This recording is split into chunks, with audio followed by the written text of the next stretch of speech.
Mass incarceration in the U.S. is the great tsunami that has ripped apart families and destroyed communities. At the epicenter of this destruction are the children of those incarcerated. My name is Ebony Underwood. I am the founder CEO of We Got Us Now. We Got Us Now is the first of its kind, national, nonprofit, nonpartisan organization built by, led by, and about children and young adults who have been impacted by parental incarceration. These are our stories. The We Got Us Now podcast, what I'd like to do is always have a word that represents each particular podcast.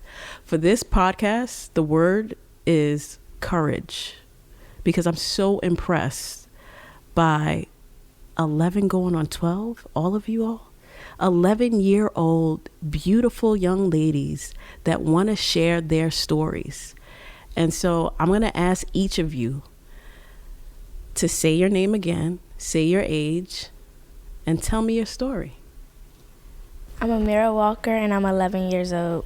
My father is incarcerated. He's been incarcerated since I was 11 months, and this year will either make it his 11th or 12th year being incarcerated. My name is Camaya Austin Moore. I am 11 years old, and my mom has been in and out of jail since I was born, including when she was pregnant with me. Wow.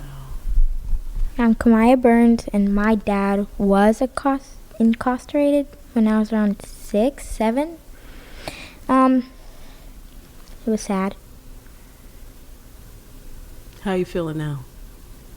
I've kind of got over it, but still hits me once in a while. Me too. I get it.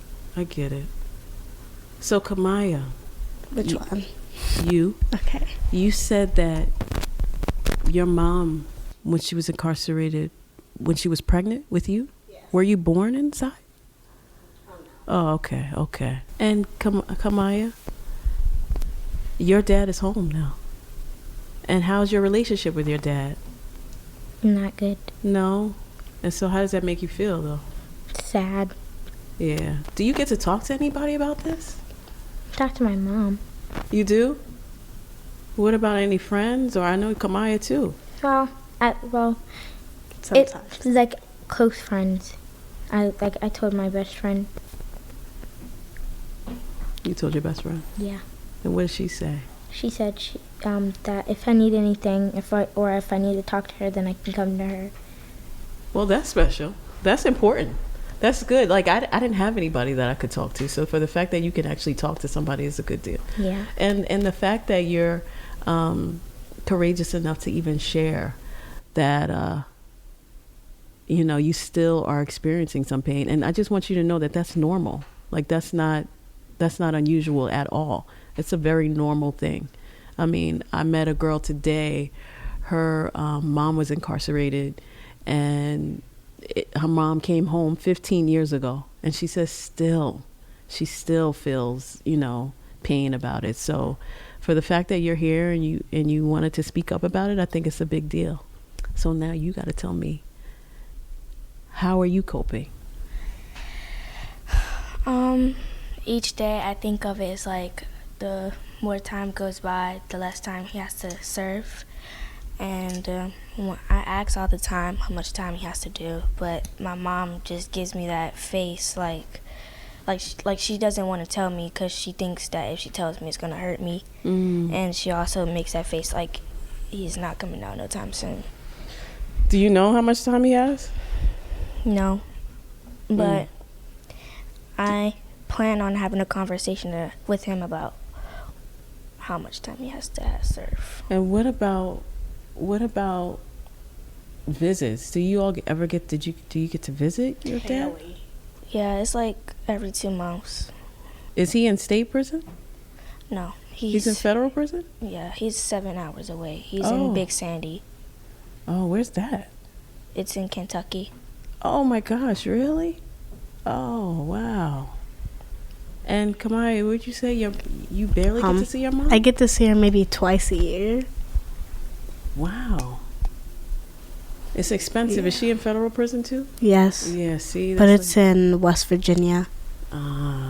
Visiting is a big deal, especially when you have a parent. Let's say you're from DC. You all are Yes. from DC? Yeah. So when people are incarcerated in DC, that means that they can be anywhere in the country. Like, I know that here is not a state, it's a district. And so because it's a district of Columbia, that means that when they're incarcerated, they could be all across the country, which is devastating. And most people don't understand how devastating it is for us to experience. I just want to talk about like some of the difficulties. Like you said, you get to see her twice a year. Can you explain like why it is that you get to see her only twice a year? So I take a bus there. They set up trips there, and it's only like twice a year. When during the year? Like last year, it was in like December, October, something like that. And then it was earlier that year too. But so it's never like the holidays or even like Mother's Day? No. This is so horrible. Like, gosh. So for We Got Us Now, we like to celebrate during Mother's Day and Father's Day to honor us because of our experience, but also to honor our parents because at the end of the day, we love them regardless of where they are. And then also the holidays. Like for me, the holidays are always really hard because my father was arrested during the holidays in December. So like Thanksgiving into Christmas is often difficult for me. I want to talk to you about visiting. You said you get to see him twice a month. Say your name again. Amira Walker. So when you get to see him once every 2 months, how do you get there? We have to drive. Oh my gosh. So you drive 7 hours? Yeah, my grandparents drive. Your grandparents take you? Wow. But at least you get to go twice every 2 months. Once every 2 months. Oh, once every 2 months. Let's talk about this. What do y'all think needs to be happening around this? I feel like that they should take some time off their sentence. Also, I think that they need to treat them like humans. So you feel like they're not treated like humans? Why? Because my father tells me stories all the time about what's going on in there, and it seems like they're treating them like they're wild animals. And to me, it's racist because when I go to the visitor hall, I see a bunch of black people. I don't see no white people. And it's like, the way I think of it is like, you guys see our color, so you trap us up in a cage. Well, it's like at our school, we go to like a all-white school, or Bethesda. so it's like I feel like I get treated differently every day because of my color for no reason. So I just try to kill them with kindness because like I've did nothing to them. I've listened all the time. I've done nothing to them. And it's just like, what if I would to ask them, is it because I'm black? I would probably get in trouble. It's really sad. Unfortunately, the society that we live in, it is racist. It's always been racist. And so because that is the society we live in, at the end of the day, we've learned to survive. And I think that, at 11 years old, you've had to learn how to survive. And I think that is absolutely ridiculous because people that don't look like us and people that are not our skin color don't even have to think about this. Most people who aren't our skin tone are taken care of by their parents. They don't know what the real world is. Spoiled. Yes. And so they don't know what it is to have to fight for your rights. Also, I feel like that they have like no type of freedom in that prison. It's because every time I go visit my father, it's like I can bring up something that's going on now outside of prison and around here, and I can bring up something like that. He'll be like, "What is that?" They isolate them. When I go down to visit, I get so excited when we get there. But that's the thing. As soon as we walk in there, they say they're in the middle of count. We have to come back 2 hours later. In federal prison, if you don't get to the facility at a certain time, then and they're in the midst of counting, and the count means that they're counting all the prisoners to make sure that everybody's there, right? So if we don't get there in time, so visits start at 8:30, 8:15, 8, right? Yeah. 8:15, 8:30.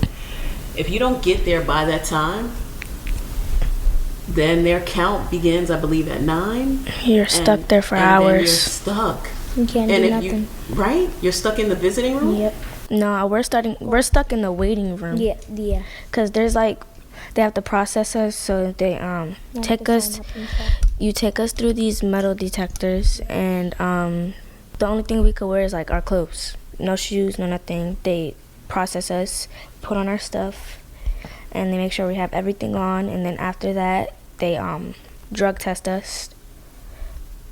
What? They drug test us. How? They take this wand and they put a cloth in the inside, and they wipe you down. And Like with the white stuff. it's horrible. It's so horrible because I was looking at them like they were crazy. Because I will never forget the day they wiped down my 4-month-old cousin. Oh no. My 4-month-old cousin does not have drugs on him. Ridiculous. They go too far. It's like they think we're gonna do something wrong just because our parents are incarcerated or because of our skin color. My sister, she had to wear some kind white man's clothes because it showed her shoulders. And they said you're not allowed to go in the facility because your shoulders are out. This kind young white man let her wear his shirt just to go see my father. And it was like, what's the problem with wearing a shirt? It's like a short sleeve shirt. You have to wear a long sleeve. I don't understand. Open-toed shoes you can't wear? You can't wear nothing. You have to wear 10 shoes. Like, You once can't wear I these. wore open-toed shoes and I was about to not be able to see my mom. Thank God there was a store there. There was a store nearby. Also, in the visiting hall, they don't let adults wear their jacket, and then they want to turn the air on negative 20 degrees, and it's not fair because It's true. it's very messed up because I have an aunt where basically she doesn't like cold air, and she just can't with cold air. Right.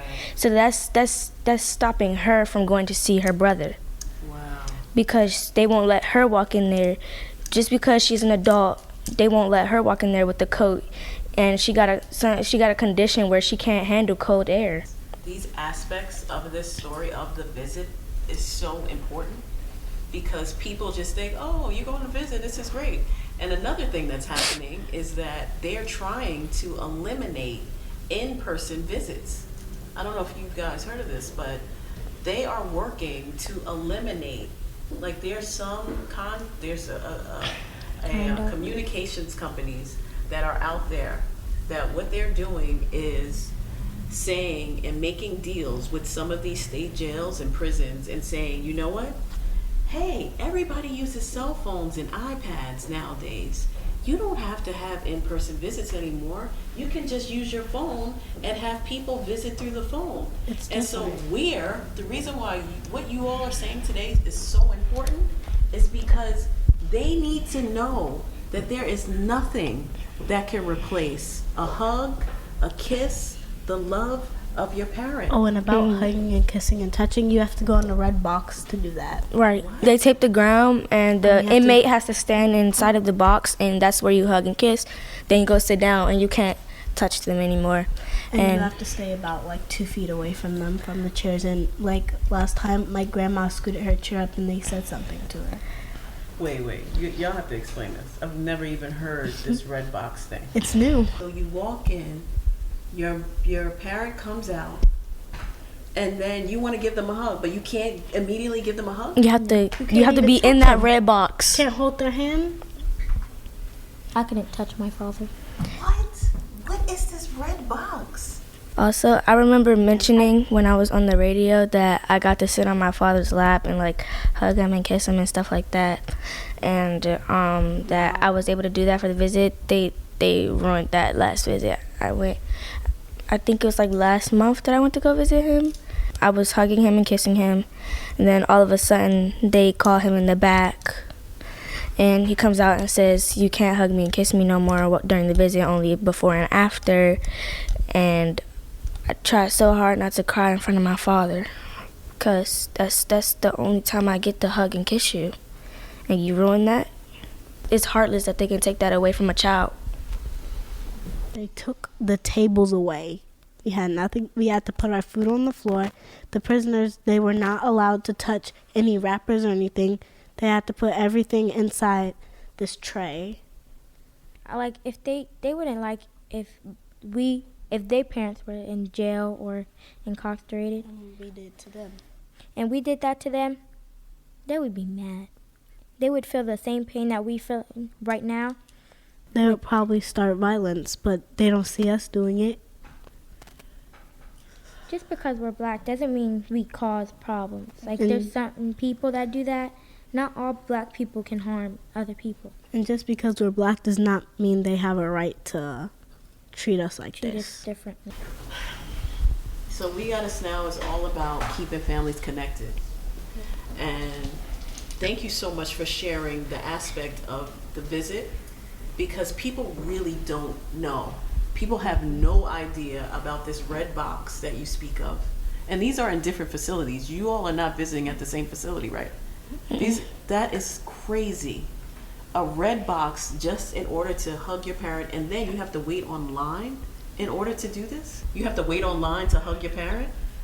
This is like slavery. Yeah. It's like literally slavery. And that's what people don't notice. You can barely talk to your parents. They're always going on lockdown.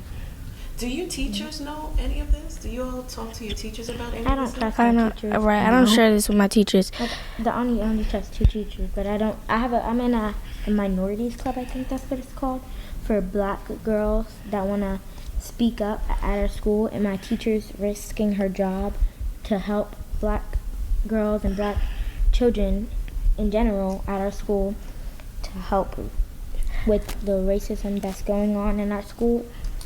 So you guys are debunking, and when I say debunk, I mean like literally like the narrative about children of incarcerated parents are that we're dumb, you know, we're not intelligent. They judge us based off if our parents went to jail or not. Yeah, so they judge us off of the mistake that our parent made, right? Mm-hmm. And you know, people are individuals. That's why people do make mistakes. I cannot wait till I'm older to show the person who judged me all the achievements I made in my life. Right. I agree with Camaya, because I really hope I make something out of this, because I had a bunch of people that doubted me and tried to put me down, but yet I'm still at the top succeeding. In your class? Huh? In your class? No, in my school. In your school? Oh, yeah, that's right. I had somebody tell me today on my way to class, because I was going around telling my friends, "Oh yeah, I'm gonna get interviewed today, guys. I'm gonna send you a video." Yeah. And they were happy for me. And I had someone saying, "Oh, you're not going on TV, and you're so not gonna go viral, and you're not getting famous." Like, I'm just looking at them. What do you know what we're gonna do? What do you know we're gonna succeed? You're what do you know sitting is in your- happening in your life? And I'm just looking at them like, I can't wait till I accomplish all my goals, and I'm just gonna look you dead in your face like, you're the one that doubted me. That's right. So what you gotta say now? First off, they're in their chair. They're at home doing nothing. Playing Fortnite. Right. Doing nothing with their life. And we're out here helping the community, Trying to make a difference. fighting for our rights. And they have the nerve to doubt us. Trying to help our parents live a life. Right. You all are the voices for your parents. Those voices that they can't share. You all are really the living, breathing example of what their parenting and the support systems that you have are. So you guys are completely eliminating what it means to be a child of an incarcerated according to people's to these myths that these people have put out about us. You It's are like- completely eliminating what that means. Every single one of you. Just sharing in the way that you're sharing is really eliminating that. And I'm so proud to like even be sitting here. I feel honored to be sitting here because I've been screaming at the top of my lungs that we are not those stories. We do not represent this myth about, oh, you're 5 times more likely to end up incarcerated. They don't know what 'Cause we are. Yeah, they don't They judge know. us based off of our lifestyle, how we look. And I'm Or where your parent is. Yes. Because your parent made a mistake and it's in a place because of that mistake, that you're supposed to be like that too. And that you're gonna make a mistake like that too. And that's not true. And so that's why it's so important for you all to speak and share. But also speak and share. Like I said, everybody does not deserve your story. Everybody does not deserve your story. But you all seem very confident, super courageous. Like, bravo to y'all. Like, super courageous to be even talking in the way that you're talking. I mean, I've talked to some adults. You all surpassed some of them. Just in the way that you've had the courage to share. We have that courage because we got used to the fact that our parents are in jail. We can't just sit there and do nothing. We got about sick it, of just it. moping. And I'm going to continue to be the voice of my father. You can try to bring me down all you want. I'm going to be the voice of my father until the day I die. No one's going to Until stop the us. and when I'm not going to stop. Even if gray hair starts growing on my head, I'm not going to stop until my father got what he deserved. And I bet one of the most smartest people, the most obedient people is in prison too, because they made a mistake. Everybody makes mistakes. We're human. The thing I don't understand is, you make one mistake, you get 50 years in jail. One mistake. And one of my friends, her name is Tori. Her mom is in jail for about 30 more years because she got framed. Yeah, that happens all the time. That happens all the time. You all talk about, the injustice just with racism, but that's part of it too. Like you said, it's no longer the way that it was, but now there's creative ways that they found to incarcerate our families and separate our families. It's not as evident as it was during slavery time, but now, they found these creative ways to separate our families and try to break our spirits. But your spirit is so strong. Your spirits are so strong. So I want to talk to you all. Okay, so we talked about visiting. We talked about communications, right? So how do y'all communicate with your parents? Text. Oh, text? You get to text him. I But can that costs email. money. I don't know if it costs money. They provide them with computers, and he texts me, So but that's, takes like an hour and 25 minutes just for the text to deliver. yeah. So that's cost. That cost. So whoever's taking care of you probably is helping to support your dad, and however he's able to text you or call you, it costs money to do that. And so that is another way that they capitalize off of our pain, or what I like to say, profit off of our pain. That's another thing I want to change, is that you're basically stealing our money, because they want all this money from us to make a call, to make a text, which is pointless, because why are we paying you for him to type letters and send it to his child? And then also, we're paying you and then you're treating him like nothing. We're giving you money for you to treat him like trash.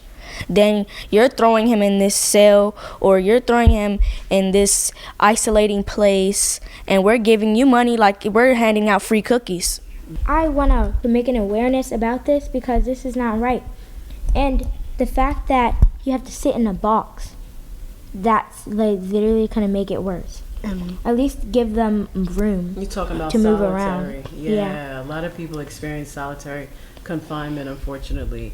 But you all, I'm just going to I hear what you all are saying, and there's a lot of people that are working on abolishing the prison system because they feel like people should not live in cages. But people make mistakes, and we live in a society where, in this society, there's a justice system. And part of that justice system, if you disobey the law, they will punish you. And so a lot of times they harshly punish us so that they can put fear in us so that we won't come back, so that people won't come back. And so that's part of what it is. Another thing I always wanted to advocate for was people that were on death penalty, because I don't understand how the government could take someone's life for a mistake that they're already paying for. And if I ever had to think or know that my father was going to be killed by the government, my heart would stop beating and drop to the ground. So I can't imagine how it is for other people. And also, it doesn't make sense to me, because let's say they put you on death row because you murdered someone. But aren't you murdering that person? I say the same thing, right? I completely agree with you. If you're two wrongs make a right. Right. If you're taking someone's life, that's murder right there. That's murder. Yeah, I completely agree. If I had a soul, and if I could talk to the government, all my anger would like rush out. I would literally turn purple. So tell me what you would say, because honestly, that's something that we should. I want to talk to you all about. Like, I would what are some? Let's go one by a time, and you say your name before you speak. So I want to hear your solutions. Like, you all explained what the experience is, right? Having to visit, the struggles with having to visit, the struggles with having to communicate. The distance that it takes to communicate with your family member. What are the people want to know? Well, like, when people hear me, they're like, well, Ebony, what can we do? There's some people, white and black and all different colors and all different nationalities, that want to support us, but they are like, how do they support us? So Camaya, you start. You tell me what you think. Okay, I'm Camaya Austin, and what I would do if I got a chance to talk to the government, I would get in their face and ask why. Why do you have to treat them like animals? You're treating them like slaves. Like, my mom once told me a story of how she asked for a piece of bread and she went to the chute. There's something called the chute. It's this dark room, no lights. Solitary. That's the hole for my father. Same, solitary. Yes, and I would ask them, would you like it if I treated you like this? Would you like it if you asked for something, I would put you in a place you wouldn't want to be? And I would also ask them, just like, if I put their parents in a place like that, how would they feel? Mm-hmm. How would they feel if no one cared that you were taken away from your parents for a long time for a mistake? And I think that by asking them that question, it would make them think. Camaya? My name is Camaya Burns, and I would say, if you were to be in our situation, what would you do?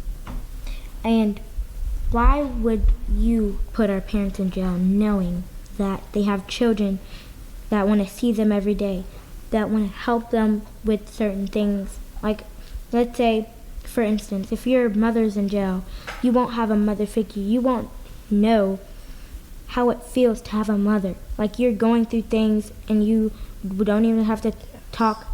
You have to talk to your dad or grandmother or grandfather about situations that you should be talking to your mom about. I don't understand why they would put people that make mistakes. They over-sentence people. Right, so what are the solutions? What do you think is a solution? A solution is, at least if you have like children, if you don't have a father or mother, you would probably go into a foster care somewhere. That's true. And like, foster care doesn't get really, my friend just got out of foster care. She was beat, she was abused, she was starved. She didn't have everything that she needed. She's allergic to like everything. They have to fight for their food. They don't understand what they're taking away from kids. You're stealing. It's like stealing candy out of a baby's mouth. I'm Amira, and my solutions, and also what I would say to the government is, I would look them dead in their eye, and I would say that, what if us black people threw you up in a room, a tiny room, made you sleep on these tiny plastic beds with rats running through the cell, and cockroaches with a stinky toilet on the corner, and you have to hang up your family, pictures of your family that's black and white on the wall just to feel like you're close with them. What if I threw you in a room like that for the rest of your life? What if I did that to you? You wouldn't survive. And what if you felt like you had nothing? And what if you had those days where you felt like you were nothing? And what if you felt like you did this to yourself? Well, that's what they're going through in there. And y'all don't understand that you're harming people mentally, emotionally, physically. Who knows what they're doing to my father in there? What about you? How is it affecting you? Growing up, that was the hardest thing for me, to not have my father by my side, because I had to learn how to toughen up on my own. Because a father's supposed to build, like, I don't know, they're supposed to make their child tough, you know, build a tough cookie, okay? I had to learn how to do that on my own, because I had to learn that I was going to go through rough times. And I would look at pictures of me and my father of when I was a baby, and I'd just be like, that could be me right now. Why is this happening to me? And then I think about, why can't I be like my other friends? Their parents are home and they're living their best life. And I remember it was 3 in the morning. I could not stop crying. And that was not too long ago. That was like a month ago. I could not stop crying. And it was so bad. I didn't want to wake my mom up. It was so bad that I had to call my best friend, and she had to get me under control. Why? Did you just come from visiting him? Yeah. And it was just like, I want to be there again. And I want my father to hold me again. But I can't get that. And it's like, sometimes it's just hard to deal with. And they don't understand that. Like, I also had a solution. I was thinking about this, like, what if they had something that they could be released for like a weekend, but they would have to give the people a good reason why, and they could have rules like they had to know where they were staying, and no alcohol, no drugs, of course. But they were free to do whatever they want for a whole 48 hours. That's one thing I had came up with in my head. And I hope that could become something, because I would really like to spend 48 hours alone with my father. Can I tell you something? In Europe, they actually do that. Your solution is something that actually happens. And they are baffled by the way that we incarcerate. The maximum amount of time that they give to anyone, no matter if you're a serial killer, is 20 years. That's the maximum. There's a book called The Meaning of Life that talks about why we incarcerate so harshly and why we need to stop incarcerating people at the rate that we're doing. Europe understands that being away from your family is enough, and that being inside a jail is enough. So on the weekends, they let them out. I think that's something that they need to bring to the U.S. because I don't want my cousin growing up with this pain. I don't want my cousin to grow up with this pain because it's gotten so bad to the point where they had my uncle in prison and they had my father in prison, and I had a really tight bond with my uncle because I needed a male in my life to basically, I needed someone to be like a father to raise me how I am now. And they put him in there for a year, and it was a really tough time because I know my uncle did not murder nobody. They didn't find no evidence on my uncle. There's even a video of me breaking down when he came home because that was the best day of my life. I was so happy when they went to court and they proved it wrong because you had no evidence on my uncle. So you have to go through this twice? From time to time, you'll have breakdowns. Yeah. tough. So what do y'all want to say to other kids that are going through this? Don't handle this alone. Do not handle this alone, because that would just put you in a dark place that you don't want to be. And I learned that for a long time. My mom was telling me not to tell people, but that was just like me holding in my feelings, and I couldn't do that. So as I started being more open with my close friends, they helped me pass this, and they helped put a smile on my face every day, and they're the reason why I'm smiling to this day. So do not go through this alone. And to all those kids out there, you have a voice too. It's not just us three or the other kids that are in her program. You have a voice too, and what you need to do is you need to speak up, and you need to speak up for what's right, because even if we could and we did have that power, just the three of us, to change things here, we need your help too. We need you, because the three of us, we can't do it alone. Don't handle it alone, or you just be in a dark place. You'll be depressed somewhere. I don't really like being open to people. Like, I'm used to keeping things to myself, only because like I feel like they won't understand, or I will like get in trouble for saying what I have to say and doing what I have to do. So that kind of holds me back.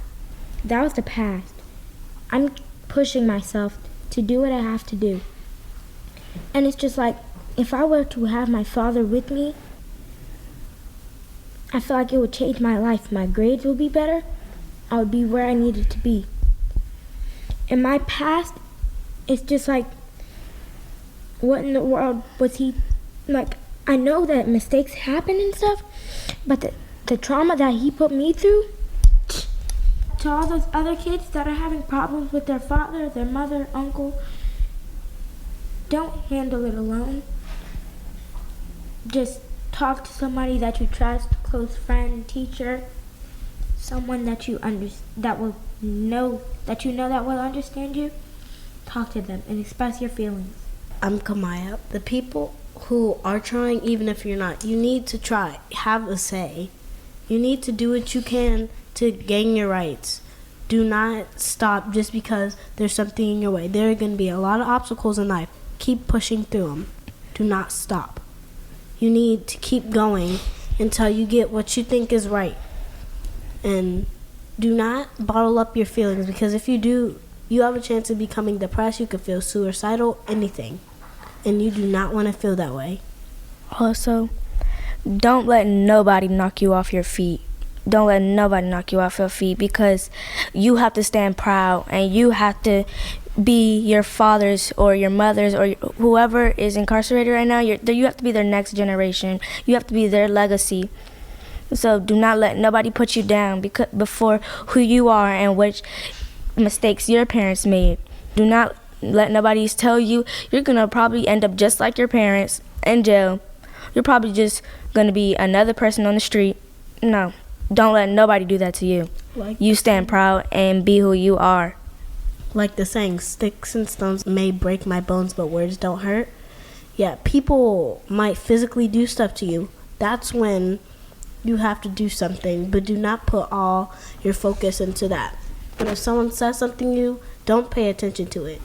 If someone says something to me, it will make me want to achieve something to prove them wrong. That's right. My teacher actually told me that if you stop to throw rocks at everybody that says something bad about you or put you down, you'll never make it anywhere. So people that put you down, they're probably going through something too. So you don't want to like put them down or anything, but that's not right for somebody to treat you that way, because I'm sure they wouldn't like you to treat them that way. So if someone's being mean to you or bullying you, they're most likely going through something themselves. So I would advise you just to say or check up on them every day. Just ask them, are you okay, once in a while. Comfort them. Yeah. Just because they might not do it to you, that doesn't mean you have to treat them the same way.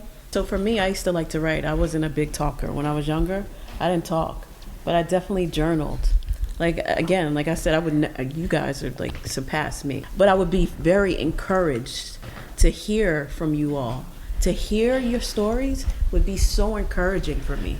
Like sometimes writing, art, music for me was the thing that completely healed me. I love music. I cannot live without music. Right? You can't live without music, right? I love music. Writing was also a strategy for me in 5th grade because that was a time where a lot of us went through changes in 5th grade and we're starting to become like young ladies. So I had this teacher. She was really close with me. And Miss Liz, if you're watching this, shout out to you. But I used to be really close with her, and she bought me a journal because one day I just got so mad that I had to that I just broke down and I shared everything I was going through with her.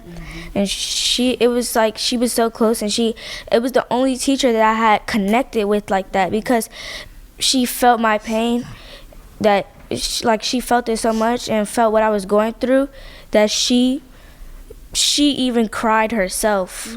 So she would buy me journals, buy me snacks here and there. And it's like, okay, well, you write your feelings inside that journal, and I'm going to read it, and I'm going to give you feedback on how you can improve on this. So she was very helpful, because I know that I wouldn't have self-control like how I didn't in elementary school. I know I wouldn't never had self-control like how I have now without her. A lot of us just don't think that people care, so we don't share and we kind of act out. Yeah.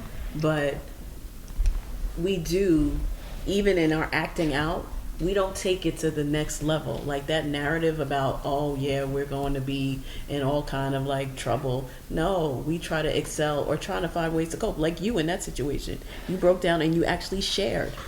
You knew, and you did the right thing, and you found your support system. And that's so important. That's so important. You have to know that you are incredible. You're an incredible young woman. Thank you. All 3 of you all are incredible young women. Thank you.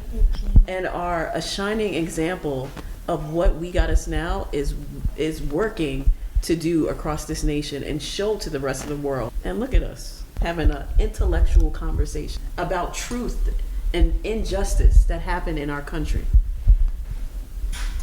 And I just want to say I'm just so honored again to be sitting here with you all. For you all, you know, I know it's a school night. For you all to come here on a school night and want to share, you are not alone. And just know now that you're part of We Got Us Now. And there is a national community, and we're going to build it up. And we're going to build it up. All right? Come on. We're going to do this. Yay. We got us now. Let's say it. 1, 2, 3. We got us now. Nice to know we're not alone. That's right. That's right. All right. Thank y'all. Mass incarceration in the U.S. is the great tsunami that has ripped apart families and destroyed communities. At the epicenter of this destruction are the children of those incarcerated. My name is Ebony Underwood. I am the founder CEO of We Got Us Now. We Got Us Now is the first of its kind, national, nonprofit, nonpartisan organization built by, led by, and about children and young adults who have been impacted by parental incarceration. To learn more, to join, to donate, go to WeGotUsNow.org.